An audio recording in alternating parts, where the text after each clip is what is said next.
Morning বন্ধুরা, আজকে আমি সকাল সকাল স্নান করে নিয়েছি, শাড়ি পরে নিয়েছি। আজকে হচ্ছে আমাদের শীতলা পুজো, শীতল ষষ্ঠী, তাই ডালা দিতে যাব। চলো দেখতে থাকো। আর আমাকে কেমন লাগছে তোমরা কমেন্ট বক্সে জানাবে। গ্যাস ধরানো যাবে না, আর ও জ্যাম আর ব্রেড খাচ্ছে। ডালা নিয়ে নিয়েছি, আর দক্ষিণা পয়সা দিচ্ছে। ডালা নিয়ে যাচ্ছে, ও ডাব নিয়ে যাচ্ছে।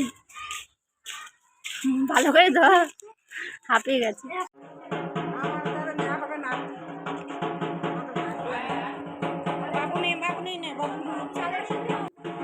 এই যে আমাদের কুলো, এইভাবে কুলো আসে।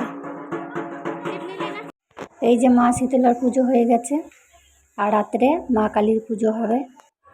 এই যে ঠান্ডা ভাত, বড়া, আর এখানে বড়া, আলু, আম দিয়ে টক,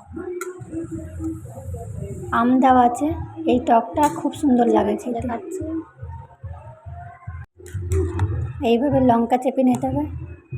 দেখে মনে হচ্ছে জিভ দিয়ে জল চলে আসে না।